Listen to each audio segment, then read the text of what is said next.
Hello parents and students, this is Rakesh, आप सभी का मेंटर रोना अकेडमी की तरफ से। आज के इस वीडियो में हम मेरी डिस्कस करने वाले हैं लॉजिकल मैथ्स के बारे में। तो मैं आपको बता दूं, ये लॉजिकल मैथ्स के क्वेश्चंस आरएमसी में पिछले 2 साल से पूछे जा रहे हैं। यस। और आज जो मैं क्वेश्चन डिस्कस करने वाला हूं, ये क्वेश्चंस उन्हीं बुक से हैं जहां से आरएमसी ने क्वेश्चंस पुट किए हुए हैं।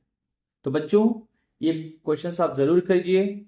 और इस तरह के सिमिलर क्वेश्चंस करने के लिए हमने 15 प्रैक्टिस रेडी की हैं और हमारे ऐप पे हमने अपलोड किया हुआ है। तो आप ओनली 399 पे करके आप ये लॉजिक मैथ्स के सीट्स जो हैं ले सकते हैं। ये जो लॉजिक मैथ्स के क्वेश्चंस हैं जो लास्ट 2 ईयर से पूछे जा रहे हैं, ये क्वेश्चंस हमारे जो नॉर्मल मैथमेटिक्स से थोड़ा डिफरेंट हैं। तो आज हम कुछ क्वेश्चंस के थ्रू इनके कॉन्सेप्ट को समझेंगे और आरएमसी में हम अच्छा परफॉर्म करेंगे इन कॉन्सेप्ट्स को समझ करके। ओके, तो स्टार्ट करते हैं क्वेश्चन नंबर 1 से, जो कि लास्ट ईयर जून 2023 में पूछा गया है। उसके बाद हम अपने क्वेश्चंस पुट करेंगे। Question number 1, the year 2009 has the following property, no matter how one rearranges its digits, one cannot obtain a smaller 4-digit number. We don't allow our numbers to start with zeros. What is the next year that has this property? बच्चों, simple सा question है, जून 2023 में पूछा हुआ है question है।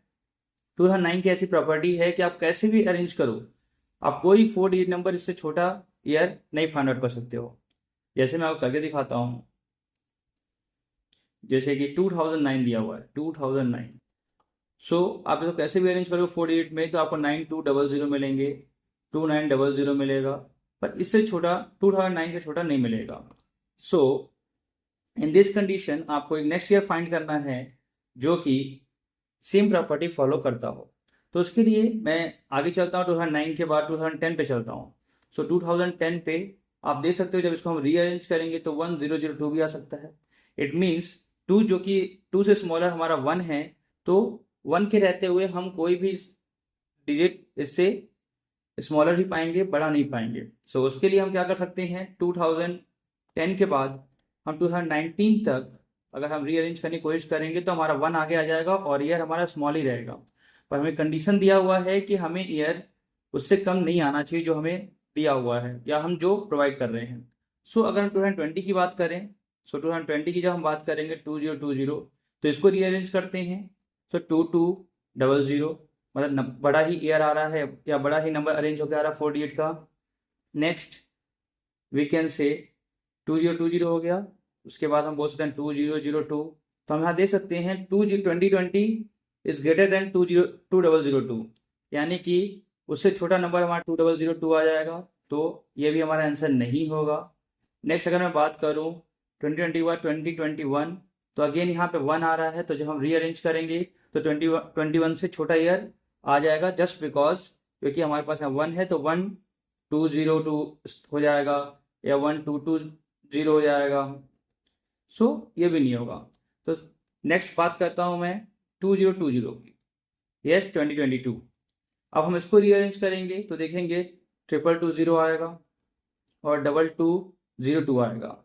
It means कि 2022 जो है कितना भी अरेंज कर लें, सबसे स्मॉलेस्ट ईयर रहेगा। So this is our the answer 2022। 2009 के बाद 2022 ऐसा ईयर है जिसको आप जितना भी रीअरेंज करोगे, इससे छोटा ईयर आप अरेंज करके नहीं ला सकते हो। ओके, नेक्स्ट क्वेश्चन पे चलते हैं, क्वेश्चन नंबर 2 पे चलते हैं।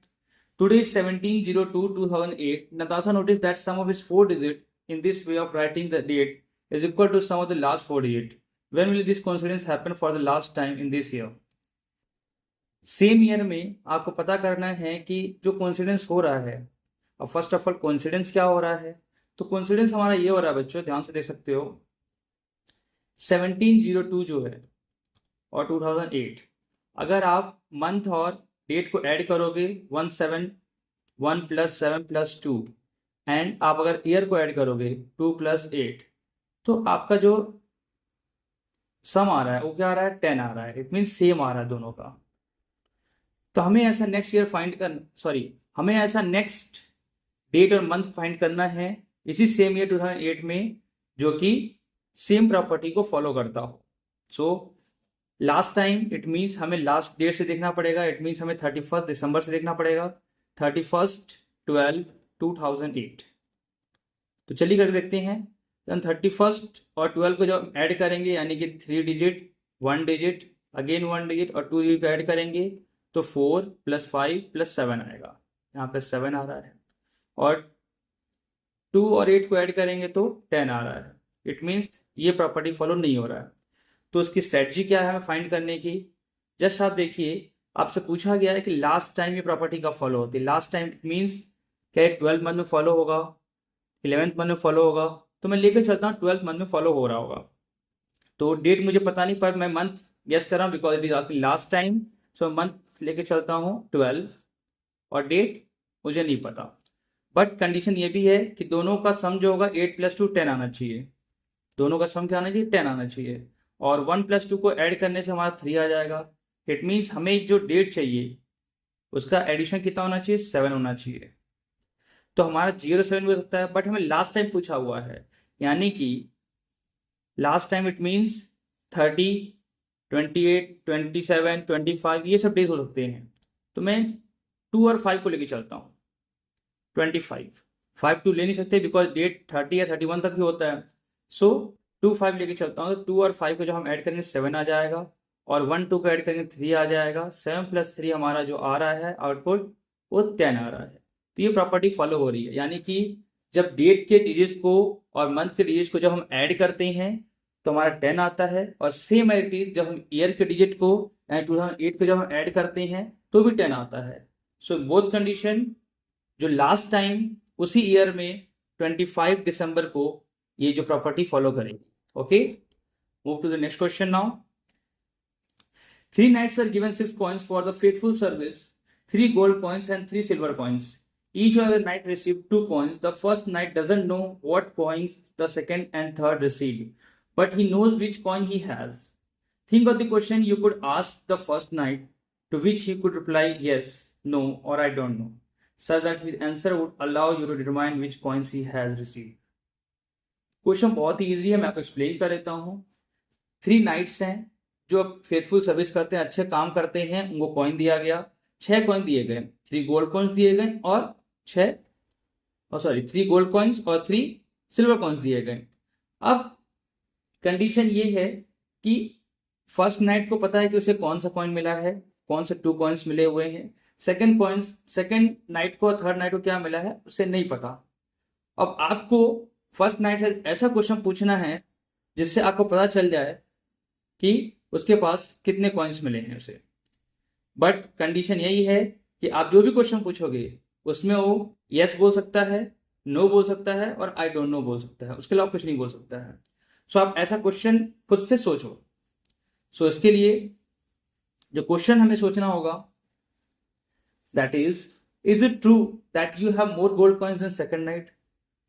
अब मैं एक्सप्लेन करता हूं इस क्वेश्चन को क्यों पूछा गया, या इस क्वेश्चन को मैं पूछ करके कैसे प्रूफ करूंगा कि उसके पास कौन सा गोल्ड कॉइन है या कितने गोल्ड कॉइन है। चलिए, जो क्वेश्चन कह रहा है हमारा, is it true that you have more gold coin than second knight. First of all, जो फर्स्ट नाइट है उसे पता नहीं सेकंड नाइट को या थर्ड नाइट को क्या मिला है। उसे बस पता है कि मुझे 2 गोल्ड कॉइन्स मिले हैं, 1 गोल्ड कॉइन मिले हैं या फिर 0 गोल्ड कॉइन मिला हुआ है। सो सबसे पहले हम कंडीशन नोट डाउन कर लेते हैं जो हमें दिया हुआ है। अगर 2 गोल्ड कॉइन्स मिले होंगे यानी 2G, या 1 गोल्ड कॉइन मिला होगा या 1G, और 0 गोल्ड कॉइन्स मीन्स कुछ नहीं मिला होगा उसको, या 2 सिल्वर कॉइन्स मिले होंगे, इट मीन्स सो। अब अगर उसको 2 गोल्ड कॉइन्स मिले होंगे, is it true that you have more gold coins than second knight. यानी कि अगर 3 गोल्ड कॉइन्स थे, अगर 2 फर्स्ट नाइट को मिलेंगे तो खुद बोलेगा यस, इट मीन्स उसके पास 2 गोल्ड कॉइन है। सो 2 gold coin, it means he will say yes, because 3 gold coin में से 2 गोल्ड कॉइन्स अगर फर्स्ट वाले के पास ही हैं तो श्योर है कि सेकंड वाले को मुझसे कम ही मिला है, तो यस बोलेगा। अगर उसके पास 1 गोल्ड कॉइन है, सो he will say I don't know.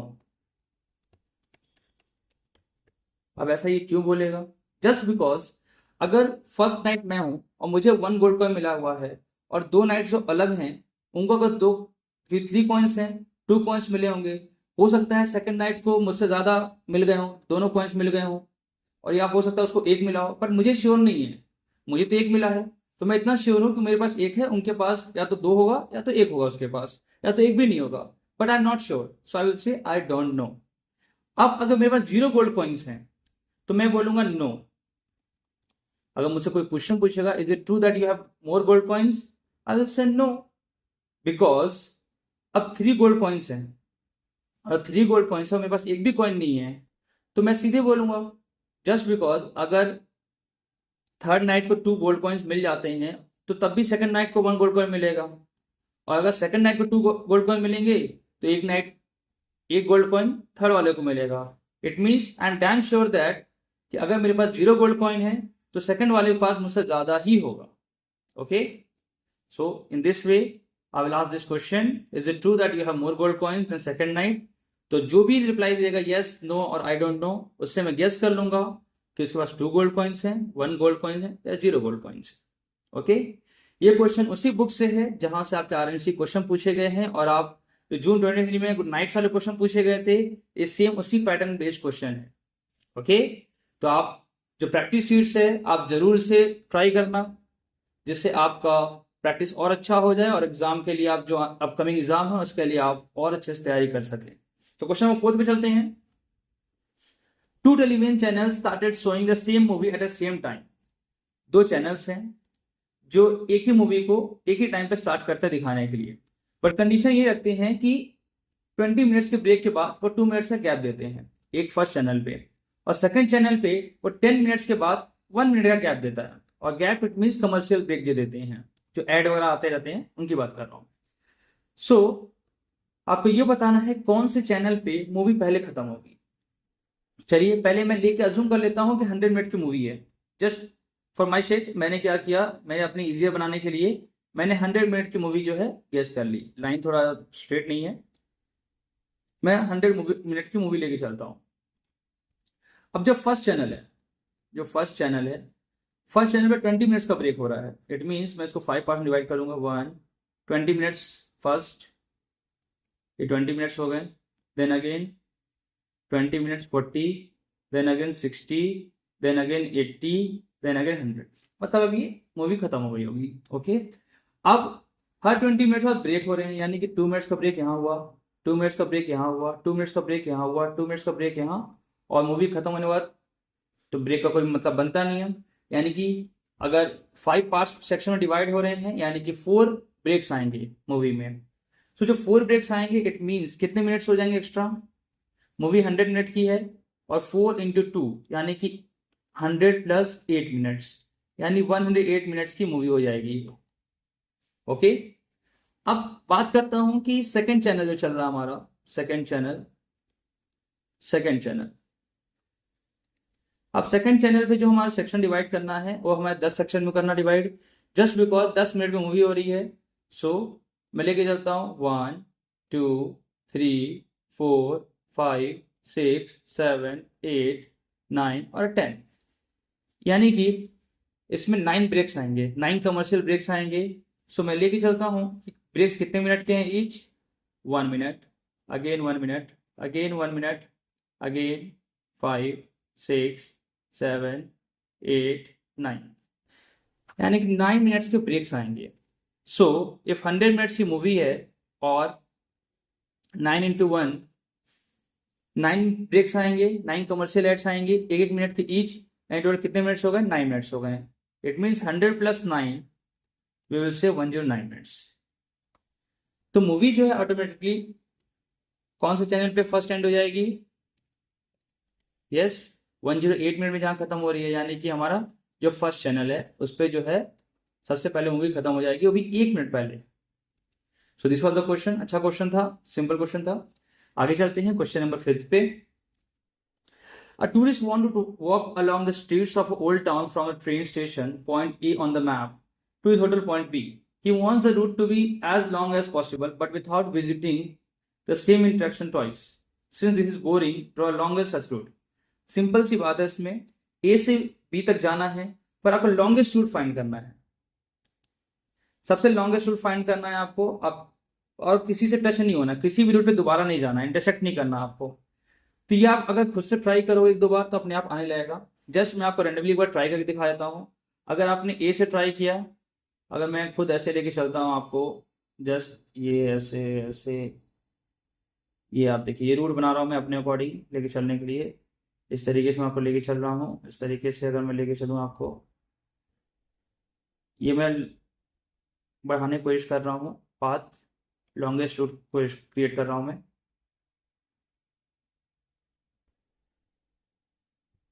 अब मैं कहीं नहीं जा सकता। अगर इधर जाऊँ तो इंटरेक्शन हो जाएगा, इंटरसेक्ट हो जाएगा, और इधर भी जाऊँ तब भी इंटरसेक्ट हो जाएगा उसी पाथ पे, तो मैं सीधा बी तक पहुँच जाऊँगा। ये मेरे अकॉर्डिंग हो गया। बट जो एग्जैक्ट है, जो मैं आपको दिखा देता हूँ कैसे आप जाओगे, जिससे आप मैक्सिमम 2-3 बार ट्राई करोगे अपने आप आ जाएगा। तो मैं आपको एग्जैक्टली शो कर दे रहा हूँ। आप इस तरीके से जाओगे जो मैं आपको स्क्रीन पे शो कर रहा हूँ। ए से आप सीधे पहले ऐसे नीचे जाओगे, ये आपका लॉन्गेस्ट रूट होगा। ये क्या होगा आपका लॉन्गेस्ट रूट। जैसा मैंने बताया, बस थोड़े टर्न्स और हैं जिससे आप इंटरसेक्ट भी नहीं करोगे और आप आसानी से बी तक पहुंच जाओगे विद लॉन्गेस्ट रूट। हमेशा मैथ्स के क्वेश्चन में शॉर्टेस्ट पूछा जाता है, पर लॉजिकल मैथ्स में लॉन्गेस्ट पूछा जा रहा है। तो बेटा जी प्लीज अच्छे से आप देखिए और प्रैक्टिस जरूर कीजिएगा। मैथ्स प्रैक्टिस के बिना कुछ भी नहीं है। आगे चलते हैं क्वेश्चन नंबर 6 पे तरफ। Doctor novel has a given 2006 magic pills to 4 sick animals. The rhino received one more pill than the crocodile. The hippo received one more than the rhino. The elephant received one more than the hippo. How many pills will elephant have to take? Logical maths में कुछ questions आते हैं linear equation के, तो algebra के linear equation का थोड़ा और अच्छे से प्रैक्टिस करना, जिससे कोई लॉजिकल मैथ्स की क्वेश्चंस आपको बनने लगे। ओके, सो इसको मैं सिंपली आपको समझा देता हूं अच्छे से। Crocodile, so let us assume कर लेते हैं क्रोकोडाइल को रिसीव हुआ x pills. Crocodile I am telling क्रोको received x pills. Okay, I am writing an x pills. So what rhino would have, rhino कितना मिला होगा बच्चों? राइनो को 1 पिल ज्यादा मिला, यानी x+1 मिला। और हिप्पो को, जो हिप्पोपोटामस है, उसको 1 पिल ज्यादा मिला राइनो से, तो हिप्पो रिसीव x+1+1 यानी x+2। ओके, और जो एलिफेंट है उसे कितना मिला? एलिफ को मिला x+3, जस्ट बिकॉज उसको राइनो से भी, हाँ हिप्पो से भी 1 प्लस मिला, यानी कि हिप्पो को अगर x+2 मिला तो एलिफेंट को x+2+1 यानी x+3 मिला। ओके, अब हम सभी पिल्स को ऐड कर देंगे, क्योंकि सारे पिल्स को ऐड करेंगे तो 2006 आएगा, क्योंकि यही 2006 मैजिक पिल्स जो है इन चारों एनिमल्स में डिवाइड हुए हैं।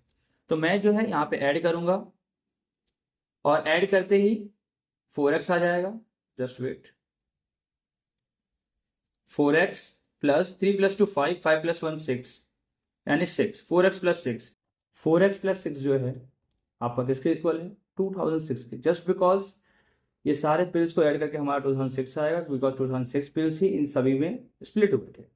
सो now 4x equal to 2006 minus 6, that is 2000। So 4x, or we can say x is equal to 2000 by 4, and we got the value of x is equal to 500. Okay, this is our required answer. So let's move to the next. And before that, हमसे ये पूछा गया है how many pills will the elephant have? Elephant के पास x+3 होगा, यानी कि 500 + 3, it means 503 pills elephant को मिलेंगे। Okay, this is our answer. Next question पे चलते हैं, question number 7, and that is Tanya is standing on the bank of the river. She has 2 clay jugs. One of them is 5-liter jug, but as for the other one, Tanya only remembers that it holds 3 liter or 4 liter. Help Tanya to determine the capacity of the second jug. It is impossible to tell how much water there is in jug just by looking inside. You can only see whether it is full. Question simple है बेटा। तान्या जो है river के किनारे खड़ी है, उसने क्या किया? 2 क्ले जग्स बनाया। एक एग्जैक्टली उसको पता है कि 5 लीटर जग बनाया उसने, और एक का उसको आइडिया नहीं है कि 3 लीटर है या 4 लीटर है। तो आपको ऐसा कुछ करना है जिससे आपको पता चल जाए कि सेकंड वाला जग 3 लीटर का है या 4 लीटर का है, और आप सिर्फ पानी को ऊपर एक दूसरे में करके ही पता कर सकते हो, कोई और तरीका नहीं है। और हाँ, आप देख कर नहीं बता सकते हो कि हाफ है फुल है, या आप नहीं बता सकते हो। जस्ट अगर वो फुल होगा तो फुल होगा, और वो एम्प्टी होगा तो पूरा एम्प्टी होगा, 0 होगा। आधा है, आधे ज्यादा है, ये सब आप आइडिया नहीं लगा सकते। सो स्टार्ट करते हैं इस क्वेश्चन को सॉल्व करना, और देखते हैं किस तरीके से कर सकते हैं। तो सबसे पहले जस्ट हम लेट कर लेते हैं कि ये आपका जो बीकर है, ये बीकर आपका एक 5 लीटर का है और एक कितने है 3 लीटर का। मैं अज्यूम कर चल रहा हूँ 3 लीटर। इट मीन्स अगर ये 5 लीटर वाला है और ये 3 लीटर का है, सो सबसे पहले हमें क्या करना है, इस 3 लीटर वाले को इसमें पोर करना है, तो इसमें 3 लीटर आ जाएगा। अगेन 3 लीटर वाले को फिल करना है, फिर इसे इसमें डालना है, तो इसमें 2 लीटर आ जाएगा, यानी कि ये फुल हो जाएगा। इसमें रिमेनिंग क्या रहेगा, तो रिमेनिंग हमारा बचा रहेगा ओनली 1 लीटर। ये 1 लीटर हमारा रिमेन रहेगा। क्यों 1 लीटर रहेगा, बिकॉज 2 लीटर में जाएगा और 1 लीटर बच जाएगा जब हम दोबारा उसको भरने की कोशिश करेंगे। फिर हम क्या करेंगे थर्ड स्टेप में, फिर इसमें खाली कर देंगे इसको, 5 लीटर वाले को हम फिर खाली कर देंगे, मतलब पानी गिरा देंगे। एंड आफ्टर दैट इस 1 लीटर वाले को फिर इसमें इंसर्ट कर देंगे, इस 1 लीटर वाले को इसमें हम डाल देंगे, तो ये 1 लीटर आ जाएगा। और फिर से हम ये कुछ 3 लीटर वाले को फिल करेंगे और इसमें डाल देंगे। तो अब हम क्या देखेंगे कि अगर इसमें 1 लीटर है तो 3 लीटर इजिली आ जाएगा, और 1 + 3 4 लीटर ही होगा, मतलब अभी भी वो पानी और उसकी कैपेसिटी और है कि पानी उसमें और आ जाए। इट मीन्स कि ये 3 लीटर वाले कॉन्सेप्ट हमने कर लिया।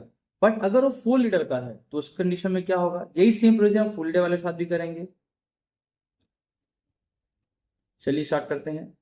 ये 5 लीटर का है, ये 4 लीटर का है, लेके चलिए।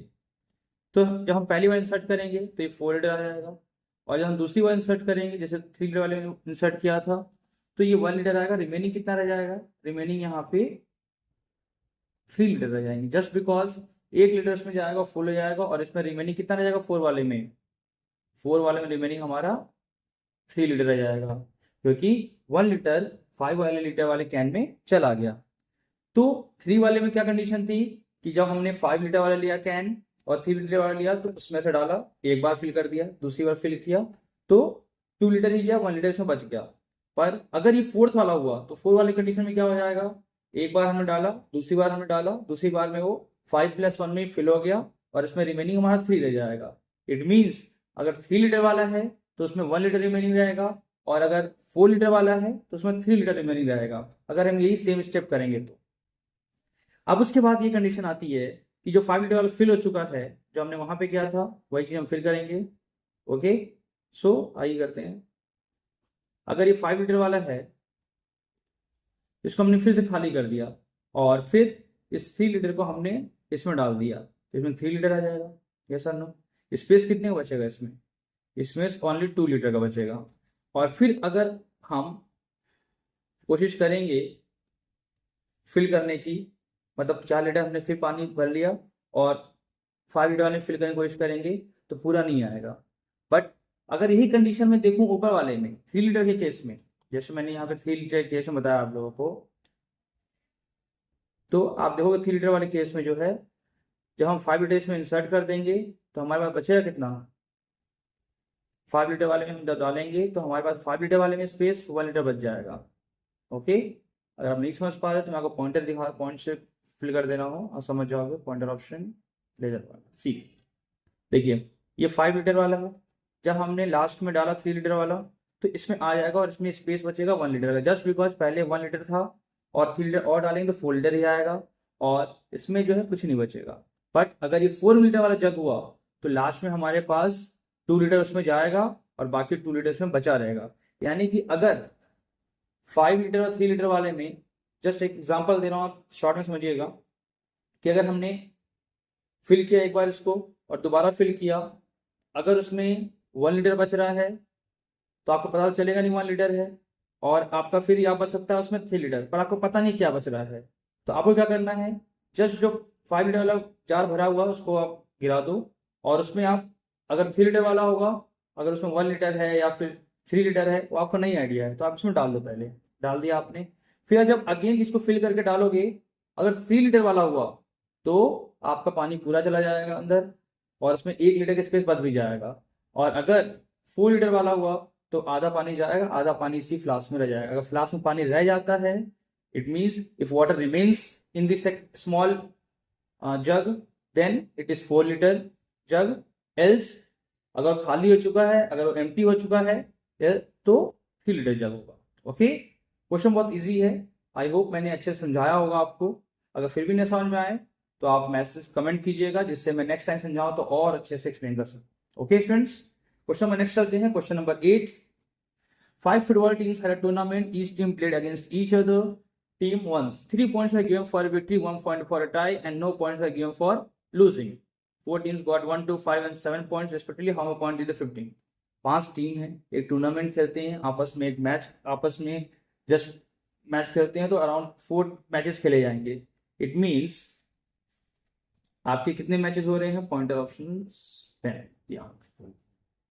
अगर मैं बात करूं कितने मैचेस हो जाएंगे, मैचेस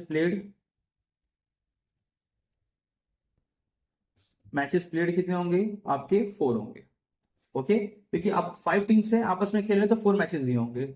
अब 4 मैचेस में हमने ये देखा, just let me check, do one more thing here, 10 cities, this level, no, this okay. Matches played 4। अब 4 मैचेस प्ले हो रहे हैं, इट मीन्स जो हमारा रिमेन रह रहा है, यानी जो फर्स्ट टीम खेल रही है, सेकंड टीम खेल रही है, थर्ड टीम खेल रही है, फर्स्ट जो टीम हमारी, फर्स्ट टीम को मार्क करता हूं पहले, first team, first, second team, third team and fourth team. क्योंकि हमें फिफ्थ का कोई आइडिया नहीं, हमें फर्स्ट, सेकंड, थर्ड का आइडिया है। सो अब हम करते हैं फर्स्ट का आइडिया। अगर हमें तो फर्स्ट के जो पॉइंट्स है हमारे पास, कितने पॉइंट्स है बेटा जी? 3 points were given for a victory, 1 point for a tie and no points were given for losing. अगर कोई जीतता है तो 3 points मिलेंगे, अगर टाई मैच होता है तो 1 point मिलेगा, और अगर लूज करते हैं तो कोई पॉइंट्स नहीं है। Okay, so 4 teams got, first team 4 teams got 1, 2, 5 and 7। It means पहला टीम को कितना पॉइंट मिले? 1 shows टाई, मतलब टाई हो गया होगा मैच। सो फर्स्ट टीम को मिला 1 point, और बाकी 3 मैच में उसने 0, 0, 0 परफॉर्म किया। जस्ट बिकॉज अगर वो विन होता तो आपको पॉइंट्स मिलते हैं, अगर पॉइंट्स नहीं है इट मींस और लूज कर रहे हैं। सो स्टार्ट करते हैं। Second team got 2 points, it means 1 point, 1 tie, और सेकेंड मैच में भी टाई, और 2 मैच में फेल, और हम can say loose, 0, 0। And third team को क्या मिला? 5 points। 5 points मीन्स एक मैच उसने विन किया होगा और दूसरा मैच विन नहीं कर सकता, तो 2 टाई होगा। जस्ट बिकॉज विन होने के लिए 3 points और चाहिए, पर इसके पास सिर्फ 5 points है, यानी कि 3 points मतलब एक मैच जीता होगा, और 2 points यानी कि 1 टाई एक्स्ट्रा हुआ होगा, तो 1 टाई 1 टाई। अब बच्चे यहाँ पे 1 मैच और, तो 1 मैच में 0, और we can say lose. Next 4 team 7 points। 7 points means 3 points, मतलब एक मैच जीता होगा, दूसरे मैच जीता होगा, और दोनों में और एक टाई हुआ होगा, बिकॉज 7 point है, 3 + 3 6 + 1 7, और एक मैच हार गया होगा, लूज किया होगा। अब 7 points है, तो हम ये भी बोल सकते हैं कि एक मैच जीता होगा और 1, 2, 3, 4 ये आपका हार गया, 4 मैच हारा होगा। बट इससे क्या होगा? इससे आप देख सकते हो 5 मैचेस जो होंगे, 5 मैचेस हो रहे हैं, पर एक्चुअल में 4 मैच हुए हैं, 4 ही मैच हुए हैं आपस में, तो आपका ये पॉइंट नहीं हो सकता। तो इसलिए कभी कोई आप सोचो कि 4 मैच टाई हो गए होंगे और एक मैच जीत गया होगा, तो उसके लिए 5 मैच होना पॉसिबल है, पर यहाँ पे 4 ही मैच हुए हैं, इट मीन्स ये कंडीशन नहीं हो सकती। ऊपर वाली जो कंडीशन है 3310 वही कंडीशन एप्लीकेबल है यहाँ पे। ओके, सो क्रॉस, तो हमारा जो ये 4 मैच हो गए। अब मैं बात करूँ 5th टीम की, जो हमारी 5th टीम है उसकी बात करते हैं।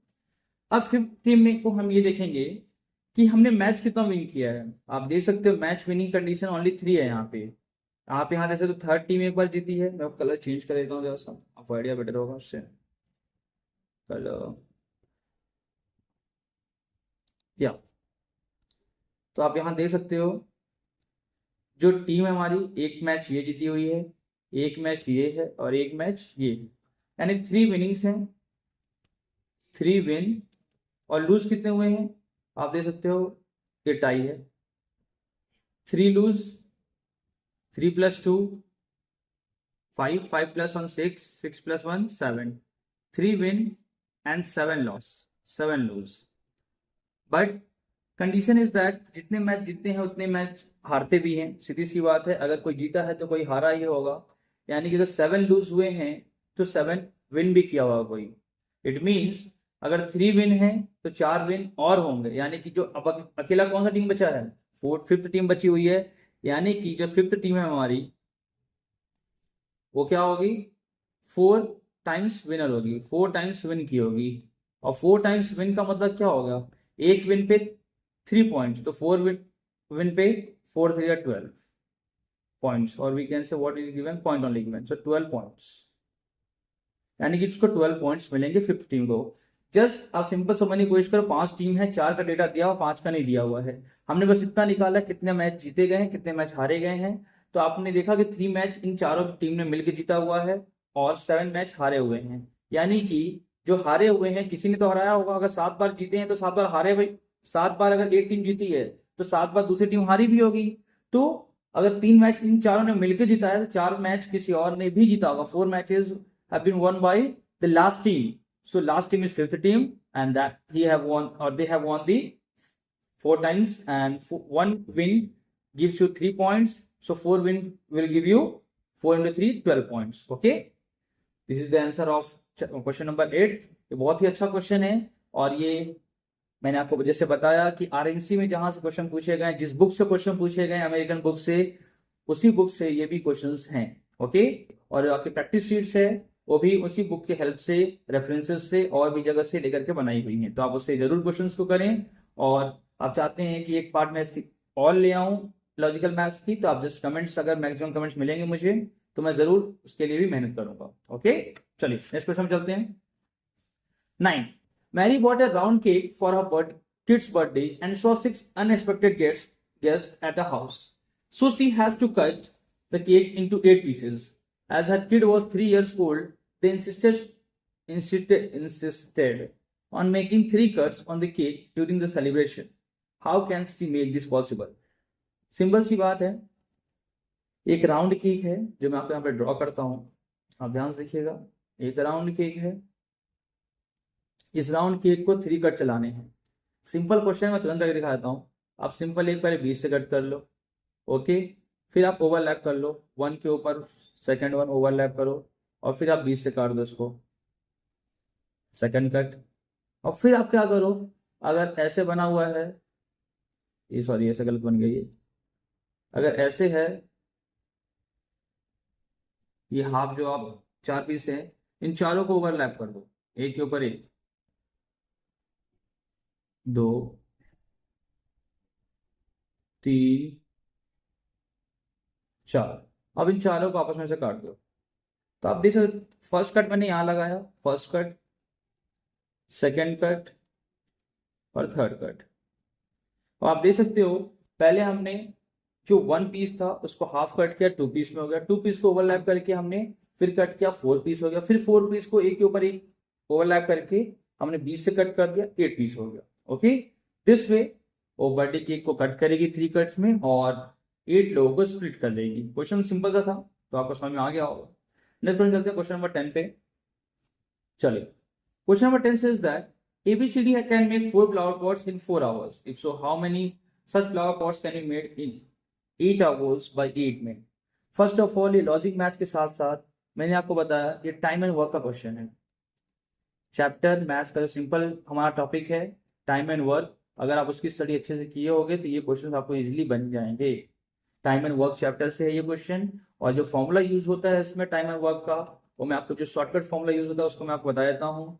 जो men m1 into time 1 by w1 is equal to m2 into t2 by w2। इसका कॉन्सेप्ट नंबर है, अगर मैं इसे समझाऊंगा तो एक्स्ट्रा टाइम कंज्यूम होगा, बट स्टिल अगर आपको नहीं समझ में आता है तो आप कमेंट कर सकते हो, मैं एक शॉर्ट वीडियो आपको डाल सकता हूँ जिसमें आपको पूरा कॉन्सेप्ट रहेंगे, बट आपकी तैयारी अच्छे से होनी चाहिए, यही मेन मोटिव है। ओके, चलिए एबीसीडी 4 फ्लावर पॉट्स बनाते हैं 4 आवर्स में, यानी कि सबसे पहले तो एबीसीडी क्या होगा, ये मेन का काम करेंगे, मतलब वर्कर्स हैं। सो मेन कितने हैं यहाँ पे 4। ओके, चलो 4। टाइम कितना ले रहे हैं हम लोग 4 आवर्स, सो 4 आवर्स। वर्क कितना किया उन्होंने, वर्क 1 वर्क मीन्स एक फ्लावर पॉट को बनाने का, तो 4 फ्लावर पॉट बना रहे हैं ये, तो वर्क इनका 4 का है। ओके, फिर अगर मैं एक बात बोलूं कि सेकंड कंडीशन सेम दिया जाए कि if so how many flower pot can be made in 8 hours bye 8 man, यानी 8 मैन दिए हुए हैं अगर, और टाइम आपको कितना दिया हुआ है 8 आवर्स दिया हुआ है, तो कितना वर्क हो पाएगा, यानी कितने फ्लावर बन पाएंगे।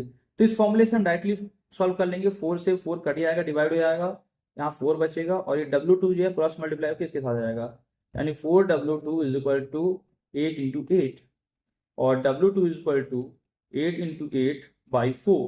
सो 4 2 जा 8, तो 8 2 जा 16 आ जाएगा, यानी 16 पॉट्स आ जाएंगे। कितने बनेंगे? 16 फ्लावर पॉट्स बन जाएंगे। ये आपके 8 आवर्स जब काम करेंगे, वो भी कितने देर तक? 8 में जब 8 आवर्स तक काम करेंगे तो। अब बात यह है टाइम ऑफ वर्क फॉर्मूले हमने कर लिया। अगर किसी बच्चे को फॉर्मूला नहीं आ रहा है तब कैसे कर सकते हैं? तो आप सिंपल यूनिटरी मेथड ही फॉलो कर सकते हो। थोड़ा प्रोसेस लंबा है पर आपको कॉन्सेप्ट अगर अच्छे से आएंगे तो आप कर सकते हो। जैसे कि मैं आपको सिंपल वे में एक्सप्लेन कर देता हूँ। 4 मेन थे, 4 मेन 4 आवर्स और कितने रिजल्ट आए? 4 पॉट्स आए। ओके, आफ्टर दैट अगर मैं बात करूं यही 4 मेन अगर 1 आवर दिया जाए तो कितने पॉट्स बनाएंगे? तो आपको क्या करना है, ज्यादा से कम हो रहे हैं तो आपको पता है इस कंडीशन में हम डिवाइड करते हैं, यानी 4/4 यानी 1 पॉट बनाएंगे। ओके, और अगर 1 मेन हो जाए तो 1 मेन होंगे अगर, तो सीधी सी बात है, फिर मैंने 4 आदमियों से 1 आदमी कर दिया तो आप फिर डिवाइड कर दोगे 1/4 पॉट, यानी कि 1 मैन 1 आवर में 1/4 पॉट बनाता है। तो अब आप इसको सिर्फ आगे बढ़ाते चले जाओ। 8 मैन अगर हो गए तो 8 मैन 1 आवर में कितना बनाएंगे? तो 1/4 इंटू 8। ओके, और 8 मैन इन 8 आवर्स में कितना बनाएंगे? तो आप क्या बोलोगे? 1/4 इंटू 8 इंटू 8 आवर्स। तो अब 4 2 जा 8, 8 2 जा 16। आपने क्लास 4 5th में जस्ट सिंपल यूनिटरी मेथड पढ़ा होगा, उसी यूनिटरी मेथड को मैंने यूज किया है। अगर 1 बनाना कॉस्ट अगर 5 रुपीज है तो 10 बनाना कॉस्ट कितना होगा? 50 रुपीज। आपने क्या किया, छोटे से 1 से आपने बढ़ाया तो मल्टीप्लाई किया, और 10 बनाना कॉस्ट अगर 50 रुपीज है, 1 बनाना कॉस्ट कितना होगा? तो आपने क्या किया, 50 डिवाइड बाई 10 किया। तो ज्यादा से कम में करेंगे तो डिवाइड करते हैं, सेम रूल हमने यहाँ फॉलो किया। 4 man 4 hour 4 pots, 4 man 1 hour कम कर दिया तो 4 से डिवाइड कर दिया, मैन भी कम कर दिया तो मैन से डिवाइड कर दिया, यानी कि 1 man 1 hour 1/4 pot, 8 man 8 hour 16 pots. Okay, दोनों तरीके से मैंने समझा दिया। उम्मीद है कि आपका जो टाइम एंड वर्क चैप्टर है वो भी इससे थोड़ा बहुत समझ में आ गया होगा। ओके, नेक्स्ट क्वेश्चन नंबर 11 चलते हैं। Amir has 2 buckets with him. The first bucket had only red marbles and the other one had only brown marbles.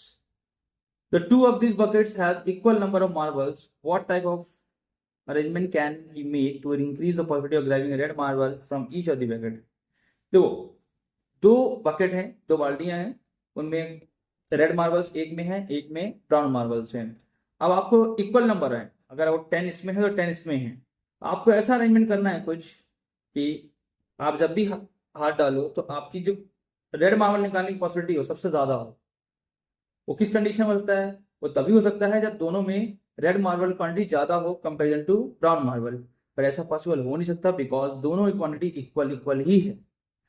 तो आप क्या कर सकते हो, हम पॉइंट वाइज अगर 100 मार्बल्स इस बकेट में 100 मार्बल इस बकेट में है, तो अगर मैंने सारे मार्बल्स को एक ही बकेट में डाल दिया, just example I am telling, सारे मार्बल्स को एक ही बकेट में डाल दिया और एक रेड मार्बल मैंने रेड वाले में मतलब एक बकेट दूसरे बकेट में डाल दिया, तो आप सोचो कि अगर मैं राइट वाले में बकेट में हाथ डालूंगा तो सिर्फ एक ही मार्बल है रेड मार्बल, तो सबसे ज्यादा पॉसिबिलिटी क्या होगी? पॉसिबिलिटी 100% होगी कि रेड मार्बल ही आएगा, जस्ट बिकॉज उसमें एक ही मार्बल है वो भी रेड मार्बल ही है।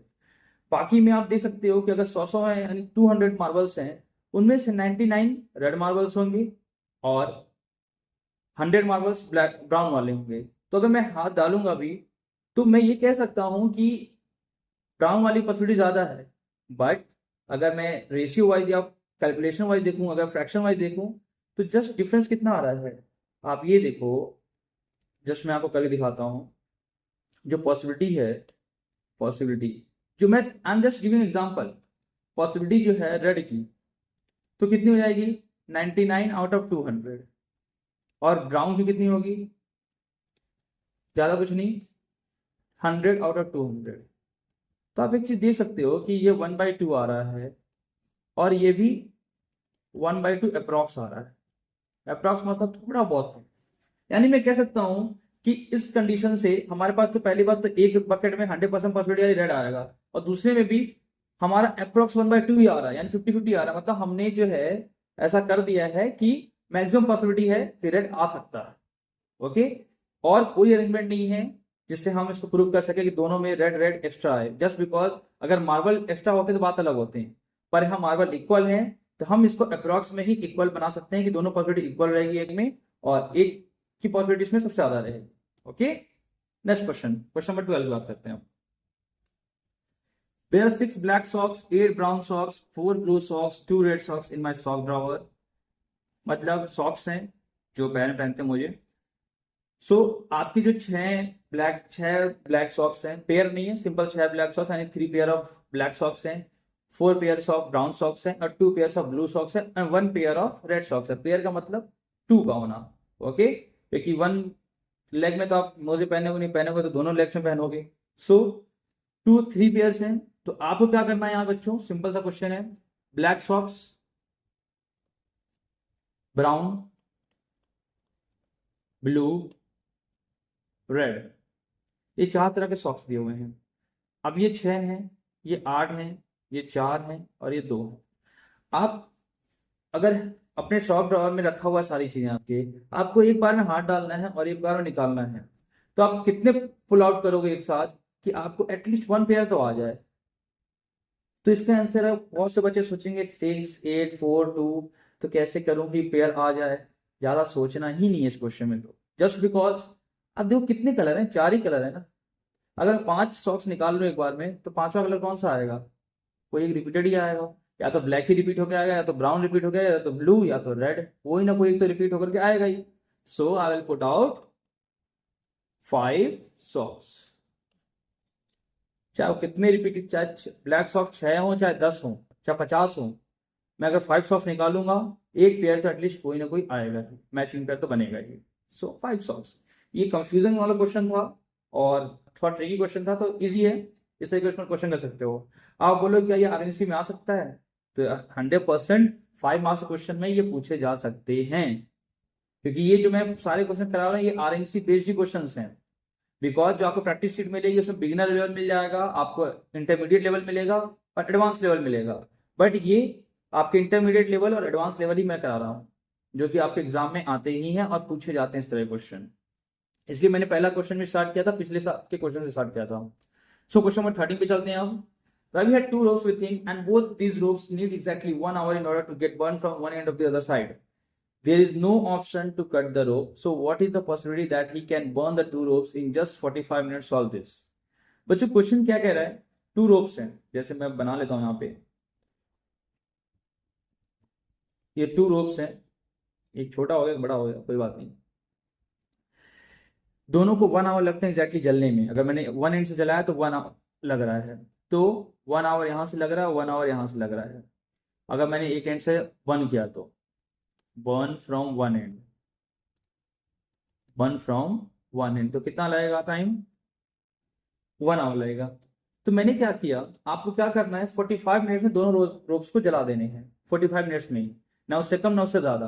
तो मैं क्या करूंगा, सबसे पहले इसको जलाने को, इसको 1 एंड से जलाऊंगा और इसको भी, जो ये एंड है दूसरा वाला से एंड, इसको भी जो है साथ में ही मैं बंद करूंगा, बोथ एंड, सेकंड एंड से ही बंद कर दूंगा मैं इसको, फर्स्ट वाले को।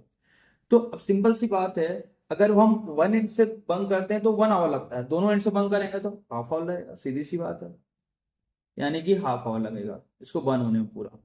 बट अब मैं क्या करूंगा, आफ्टर 15 मिनट्स, जैसे ही हाफ आवर से पहले जब 15 मिनट आएगा, तो 15 मिनट्स बाद मैं इसको भी स्टार्ट कर दूंगा बंद करना। Yes, after 15 minutes I will start burning this one, after 15 minutes. So after 15 minutes क्या हो जाएगा बच्चों, पहली बात तो ये हाफ एन आवर पूरा बंद होता, ओके, और ये वाला जो है ये आपका पूरा 1 घंटा लेता, जस्ट बिकॉज क्यों, 1 एंड से जल रहा था।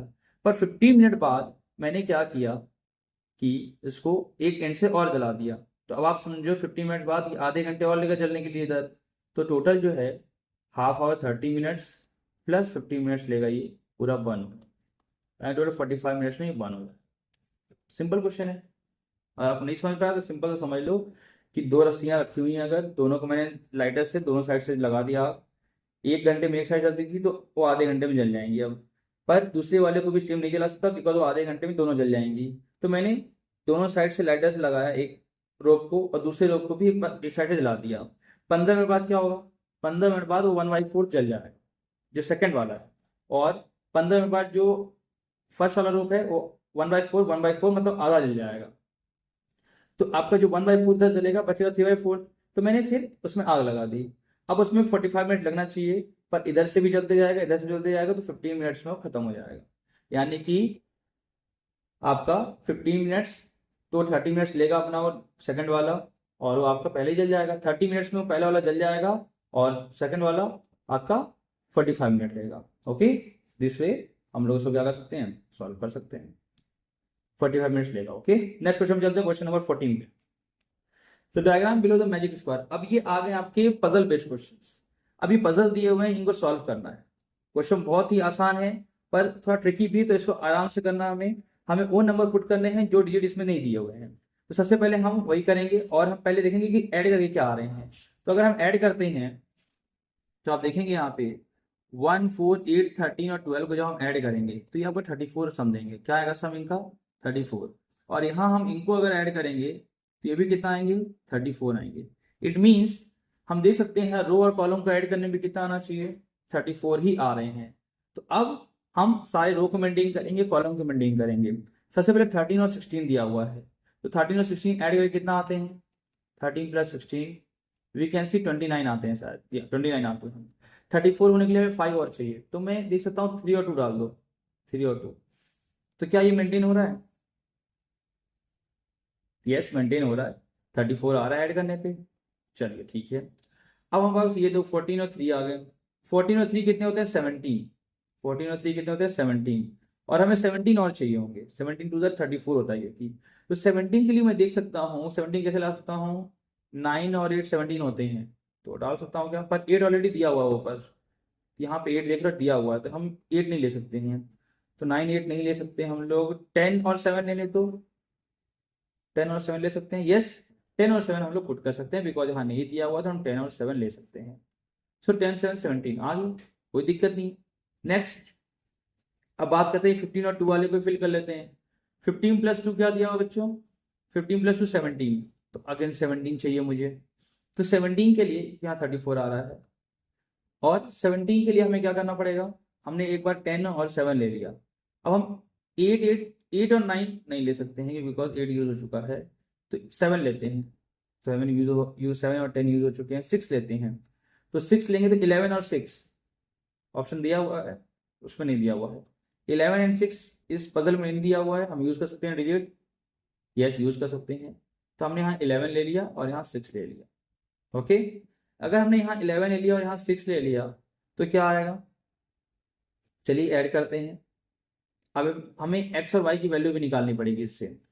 10 + 8 18, 18 + 11 कितना आएगा? 18 + 11 + x should be 34. So 18 + 11 and 19, 29 plus x is equal to 34. X value is 34 minus 29, that is 5. 5 क्या हमारे पास यूज हुआ है? 5 यूज नहीं हुआ है, तो हम 5 यूज कर सकते हैं। सो x की वैल्यू हमारी 5 हो सकती है। गुड। नेक्स्ट आगे बात करते हैं हम y वाली कंडीशन की। तो 13 नहीं दिया हुआ, 12 दिया हुआ। तो 12 + 7 + 6 13, 13 + y = 34। सो बेटा जी 12 और 13 कितना होते हैं? 12 2 24, 24 + 1 25, 25 + y = 34, y = 34 minus 25 result comes 9। तो y = क्या आ जाएगा? 9। 9 यूज हो चुका है क्या? 9 भी यूज नहीं हुआ है। So we got the answer. x और y की वैल्यू जो हमारी आई है, x = 5 आया है और y = 9 आया है, और x और y को मल्टीप्लाई करेंगे तो 9 × 5 that results into 45। This is our answer. Easy है। आप ऐसा नहीं कि यही नंबर वैल्यू पुट करने से होगा, आप कोई और वैल्यू पुट करोगे तब भी x और y की जो मल्टीप्लीकेशन आएगा 45 ही आएगा, 9 5 ही आएगा। आप चाहो तो 11 ऊपर रख के देख लो। आप 11 जो है यहां से यहां रख लो, 2 जो है आप यहां रख लो, 6 ऊपर रख लो, या 7 को नीचे रख लो, कैसे भी करो।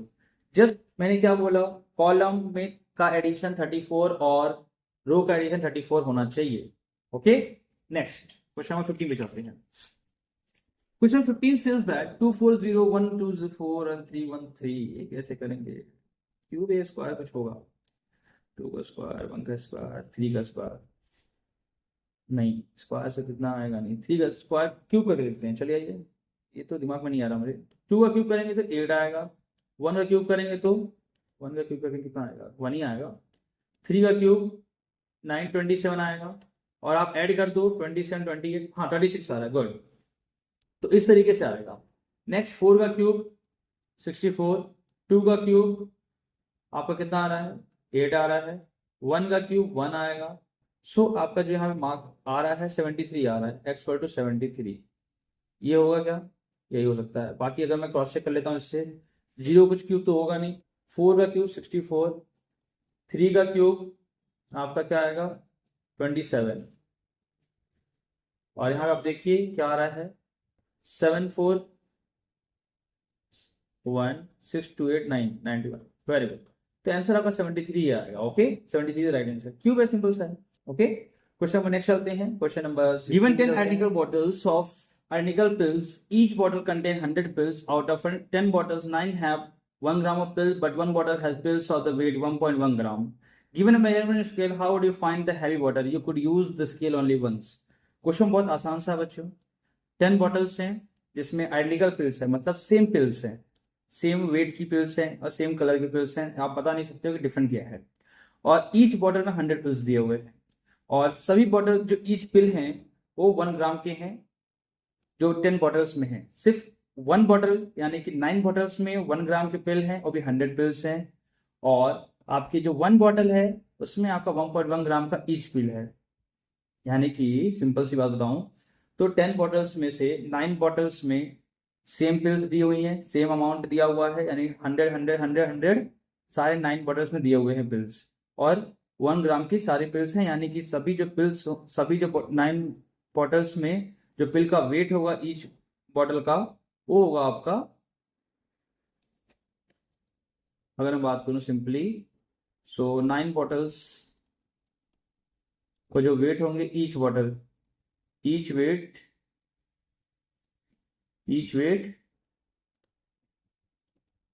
1 ग्राम 1 पिल इंटू 100 पिल्स, यानी कि 100 ग्राम का पूरा बॉटल होगा।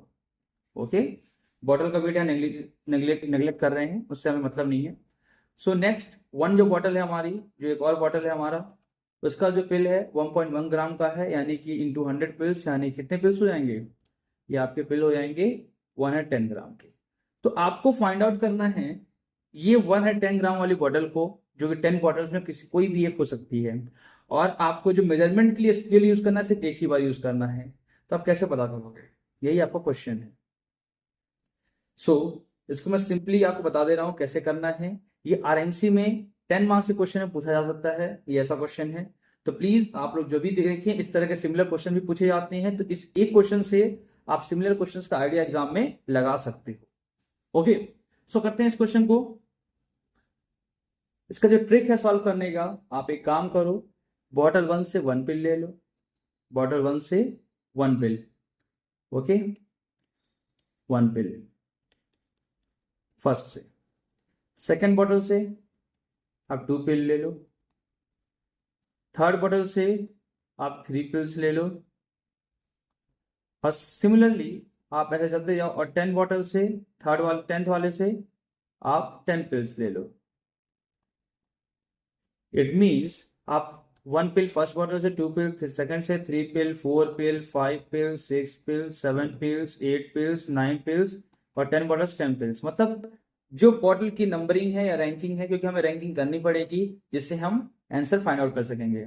तो एक एक पिल सभी से ले लो, यानी 10 बॉटल्स आप सबका ऐड कर दो, कितने पिल्स आ रहे हैं, आप जब ऐड करोगे 10 + 9 + 8 + 7 + 6 + 5, तो आप या तो करके देख लो, या तो सिंपल एक फॉर्मूला होता है जो अरिथमेटिक में हम यूज करते हैं, आप n + 1/2 फॉर्मूला यूज कर सकते हो, जिससे अगर आपका नेचुरल नंबर दिया हो 1 से 10 तक, आपको ऐड करना है, तो n कितने हुए 10 हुए, यानी 10 + 1 11/2, यानी कि 2 5 जा, एंड 12 सम कितने आ जाएंगे 55 आएगा। एंड 12 पिल्स कितने आपने कलेक्ट कर लिए, 55 पिल्स कलेक्ट कर लिए। ओके, अब इन 55 पिल्स को अब क्या करना है, एक साथ मेजर करना है। एक साथ मेजर करना है किस पे, जो आपका स्केल है उस पर रखना है, उससे वेट पता करना है। तो 55 पिल्स का जो वेट होगा बच्चों, आप ध्यान से देखना, यहीं पे आपका क्वेश्चन का ट्रिक है।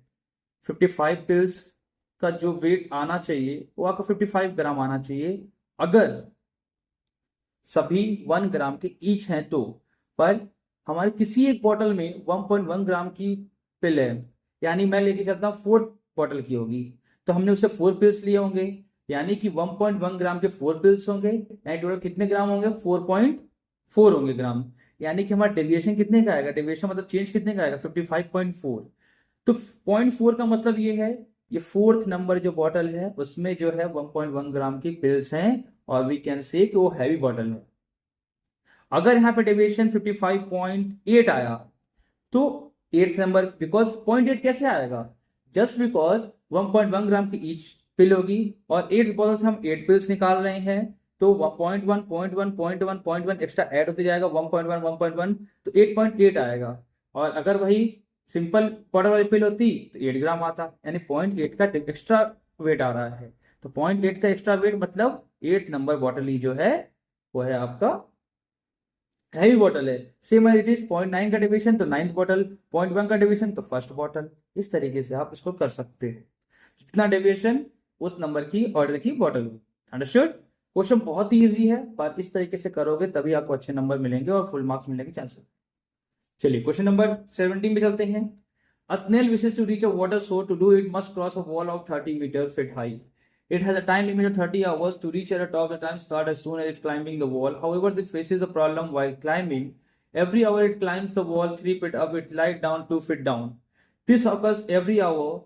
So how many hours will it take to snail to reach at the top? Question बहुत इजी है। एक दीवार है, उस पर एक स्नेल को चढ़ना है। स्नेल आप बरसात में देखते होंगे, बारिशों में देखते होंगे, एक स्नेल ऐसे दीवार से चिपका रहता है, धीरे धीरे चढ़ते रहता है, और या तो पेड़ों पर पाया जाता है मैक्सली। सो अब उस स्नेल को चढ़ना है दीवारों पे, तो आपको देखिए यहाँ पे 30 फीट की दीवार है, वो 1 आवर में कितना जाता है इसमें दिया होगा।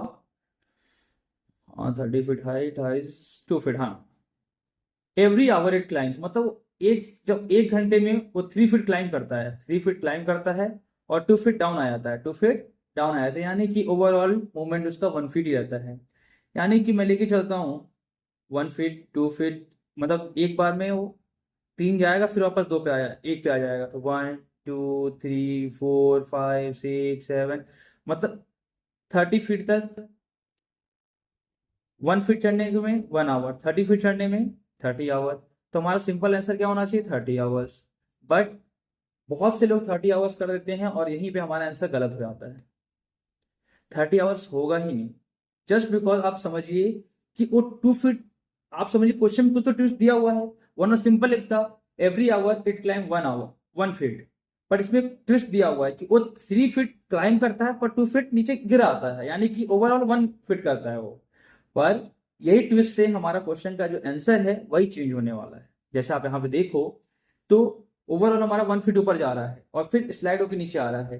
पर अगर हम बात करूं टॉप की, अगर टॉप पे अगर वो 28th पोजीशन पे है या 27 पोजीशन पे है, तो आप समझिए 27 से वो जब 1 घंटे का सफर तय करेगा, जब 27 फीट से जब 1 घंटे का सफर तय करेगा तो 30 तक पहुंचेगा, फिर वो स्लाइड बैक करेगा।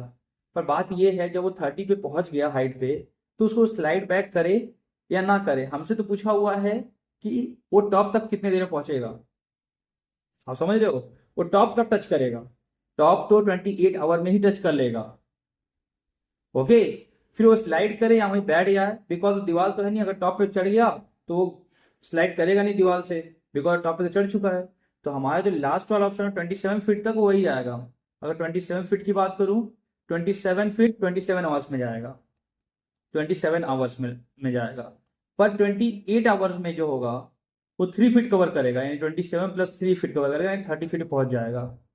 अब वो जो 30 फीट पे पहुंच गया तब वो नीचे क्यों आ रहा है, उसको टॉप टच करना, तो उसने टॉप टच कर दिया, यानी हमारा एग्जैक्ट राइट आंसर 28 आवर्स होगा जो उसको लगेंगे टॉप तक पहुंचने में, ना कि 30 आवर्स। ओके, यही ट्विस्ट था इस क्वेश्चन में। क्वेश्चन नंबर 18 चलते हैं जल्दी से। अ मिल्कमैन हैज 100 काउज, नंबरिंग है काउ की 1 से 100 तक, और उसके पास मिल्कमैन के पास 100 काउज हैं। ये भी 10 मार्क्स का क्वेश्चन है, बहुत अच्छा क्वेश्चन है, इसको हम बहुत आसानी तरीके से समझेंगे अभी। Every cow gives milk according to the number, अगर 1 नंबर की काउ है 1 लीटर मिल्क देती है, 2 नंबर काउ है 2 लीटर मिल्क देती है, अगर 50 नंबर पे आ रही है तो 50 लीटर्स दूध देती है, अगर 98 नंबर पे आ रही है तो 98 लीटर्स दूध देती है, और 100 लीटर पे आ रही है, सॉरी 100 नंबर पे आ रही है तो 100 लीटर्स दूध दे रही है। तो आपको ये बताना है कि मिल्कमैन के पास जब 10 सन्स हैं तो कैसे डिवाइड करें कि सभी को इक्वल अमाउंट ऑफ मिल्क मिलना चाहिए, चाहे कितनी काऊ वो दूसरे को दे, मतलब ईच सन को दे, जिससे इक्वल अमाउंट ऑफ मिल्क सभी सन्स को मिलना चाहिए, सभी बच्चों को, सभी 10 बच्चों को इक्वल इक्वल मिल्क मिलना चाहिए, जिससे आगे चल के प्रॉब्लम ना हो। चलिए करते हैं इसको सॉल्व। तो सबसे पहले हम देखते हैं कि ये 100 काउज मिल्क कितना देती हैं। तो इसके लिए हम क्या करेंगे, वही अरिथमेटिक वाले सम वाला फॉर्मूला यूज करेंगे। पहले तो 1 number cow, 2 number cow, 3 number cow, 4 number cow, 5 number cow, 6 7 add करते चलो अप टू कहाँ तक, अप टू 100 तक। तो आपको बता दो, जो फॉर्मूला मैंने आपको बताया था सम का, सम ऑफ n नेचुरल नंबर का, आपको बताया था अगर n 100 है n+1, ये फॉर्मूला आप लोग लर्न कर लो, बहुत ज़्यादा काम आएगा आपको। n 100 तक दिया हुआ है, और आप देखना गैप ऐसा नहीं होना चाहिए 7 के बाद 9 हो, तब ऐड मत करना, आप लाइन से नेचुरल नंबर का है, नेचुरल नंबर 1 2 3 4 ऐसे नंबर देंगे तभी ये फॉर्मूला लगेगा, अदरवाइज अलग फॉर्मूले आते हैं, ओके, जिसमें डिफरेंस दिया जाता है। चलिए, तो आप यहाँ दे सकते हो 100 है, 100 ब्रैकेट 100+1 बाई 2, यानी कि 100 इंटू 101 बाई 2, यानी कि 250 जा, सो 5050 मिलीलीटर आएगा।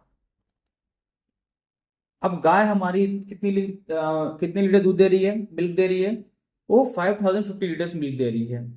अब हमारा सिंपल सा कॉन्सेप्ट ये होना चाहिए कि ईच सन को कितना मिलना चाहिए, 1 सन शुड गेट 505 डिवाइड बाई 10, यानी कि 505 लीटर मिल्क आना ही चाहिए। अब उसको कितने काउ दोगे आप, ये डिपेंड करता है। तो इस तरह का डिवीजन जब भी आए, जब हमें पता ना हो और हमें पता ये रहे कि अगर हम स्टार्टिंग की 10 काउ दे देंगे तो 10 लीटर मिल्क मिलेगा, और अगर एंडिंग की 10 काउ दे देंगे तो 100 99 98 97, आप समझ लो इसको ऑलमोस्ट, अगर मैं बात करूं तो 1000 लीटर से ऊपर दूध मिल जाएगा। तो डिफरेंस देख रहे हो आप। तो इस तरीके के केस में हम क्या करते हैं, या इस तरह क्वेश्चन जो आते हैं इसमें हम क्या करते हैं, एक काम हम पहले से लेते हैं, दूसरा काम हम लास्ट से लेते हैं, समझ रहे हो आप, जिससे हम देखो ध्यान से मेंटेन करते हैं कैसे।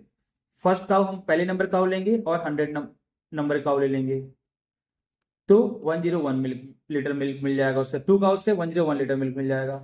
फिर हम सेकंड नंबर काउ लेंगे और 99 नंबर काउ लेंगे, फिर उसको 101 लीटर मिल्क मिल जाएगा।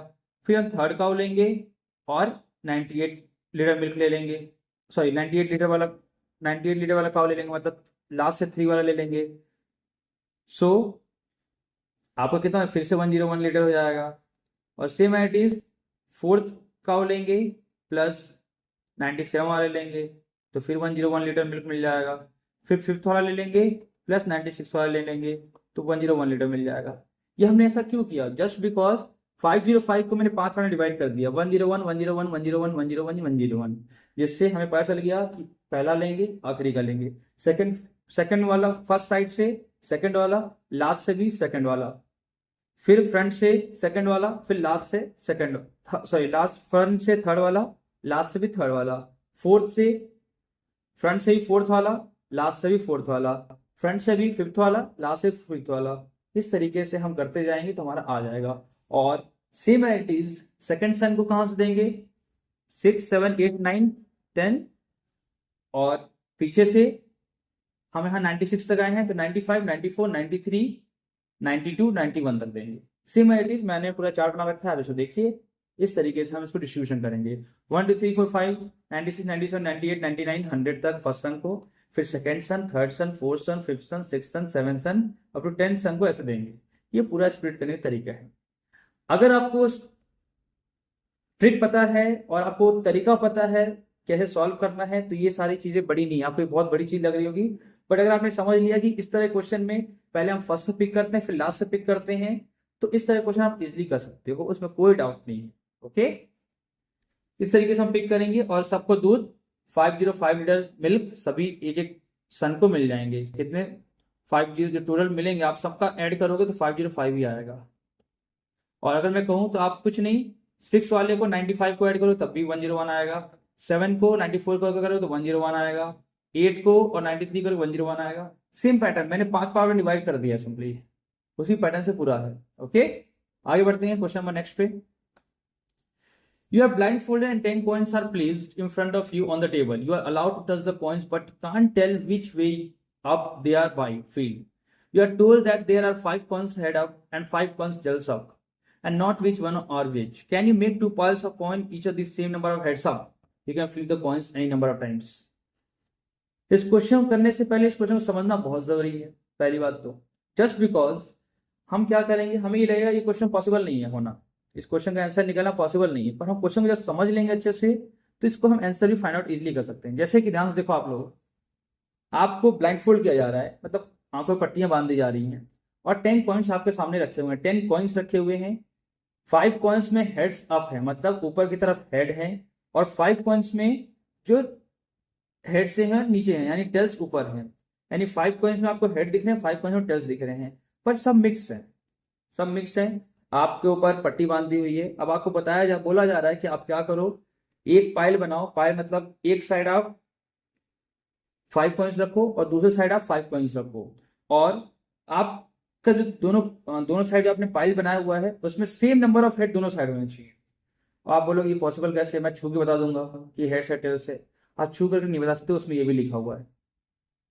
सो आप उसको स्विच कर सकते हो, मतलब आप हेड का टेल बना सकते हो, आप फ्लिप कर सकते हो, उसको जितना चाहो चेंज कर सकते हो आप, पर आप जो है टच करके ये नहीं फील कर सकते हो कि हेड से कि टेल से। ये कंडीशन दी हुई है। सो इस क्वेश्चन में हम क्या करेंगे, सिंपली अगर आप सोचना चाहो तो पॉज कर लो वीडियो को और सोच लो, फिर इसके बाद रिज्यूम कर लेना, और मैं आपको अभी तुरंत बता देता हूँ क्या कैसे होगा। आप जब ब्लाइंड फोल्ड किए गए हो, आप 5 कॉइन्स दोनों साइड रख लो। मैं अज्यूम करता हूं एजम्पशन, आप देखिएगा मैं स्क्रीन पे शो कर रहा हूं आपको।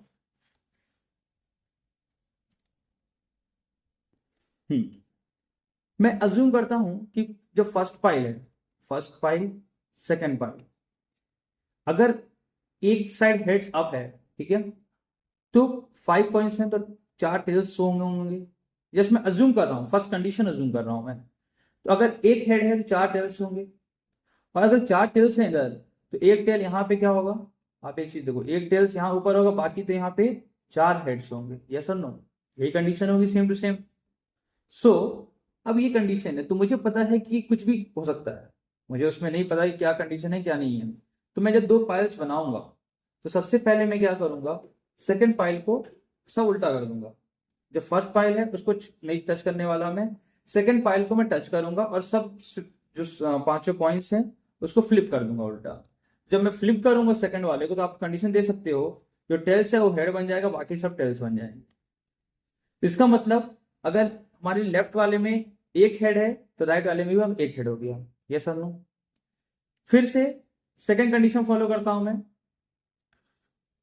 अगर मैं लेके चलता हूं 2 हेड्स हैं और टेल्स 3 होंगे, ओके, फिर यहाँ पे 2 टेल्स होंगे क्योंकि 3 टेल्स ऑलरेडी उधर हैं तो 2 टेल्स इधर होंगे और 3 हेड्स होंगे।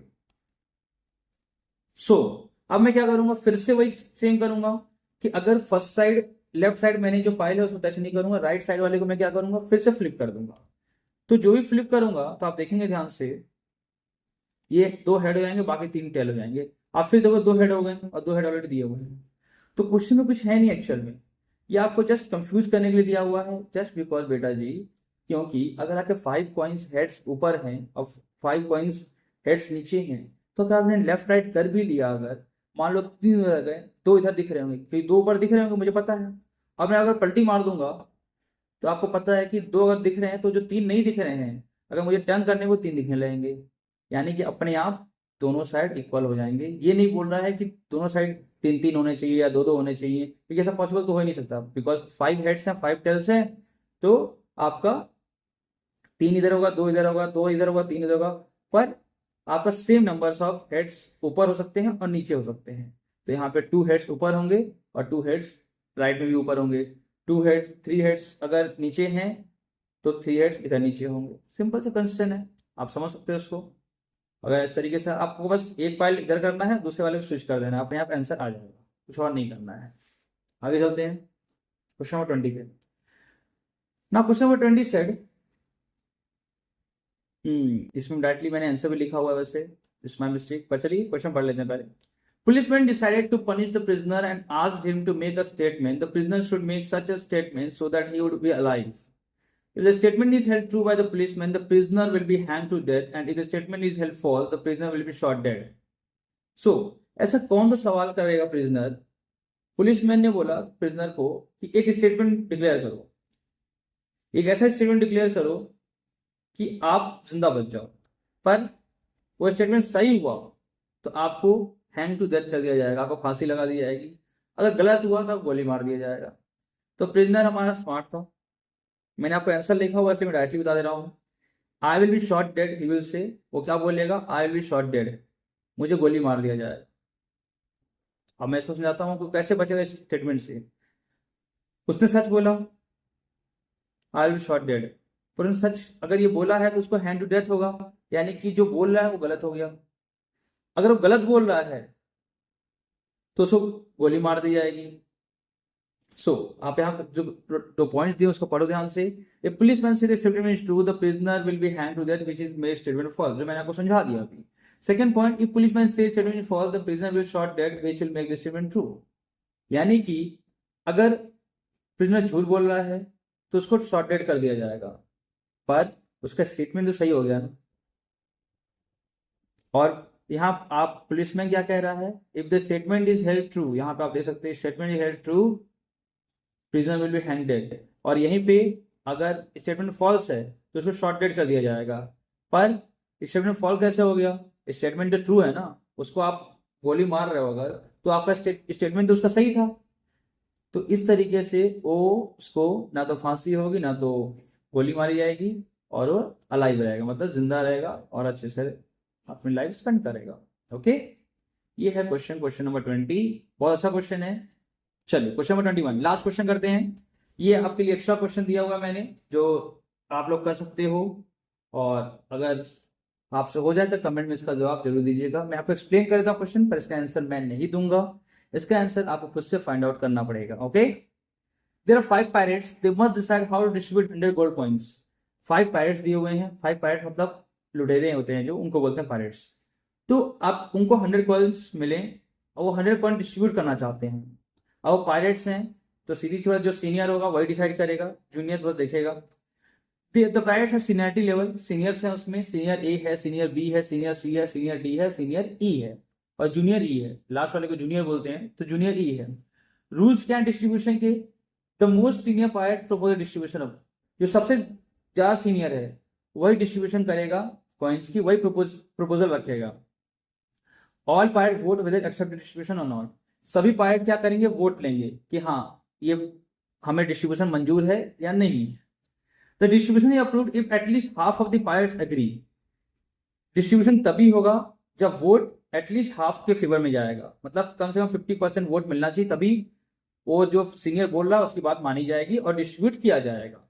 अगर डिस्ट्रीब्यूट एक्सेप्ट किया गया, the coins are disbursed and the game ends, तब गेम खत्म हो जाएगा, वो कॉइन दे दिया जाएगा और गेम खत्म हो गया। पर अगर डिस्ट्रीब्यूट नहीं हुआ तो जो सीनियर वाला प्रपोजर है जो बोल रहा है उसको उठा करके पानी में डाल दिया जाएगा, एंड थ्रोन एंड डाई, उसको मतलब मार दिया जाएगा, खत्म कर दिया जाएगा उसको। एंड द नेक्स्ट, फिर उसके बाद जो सीनियर बी आ रहा है वो डिसाइड करेगा, उसका प्रपोजल एक्सेप्ट हुआ अगर, तब तो ठीक है, गेम एंड, सबको पैसे बढ़ जाएंगे, अदरवाइज उसको भी उठा के फेंक दिया जाएगा और मार दिया जाएगा। And next most senior pirate make a new proposal to begin the system again.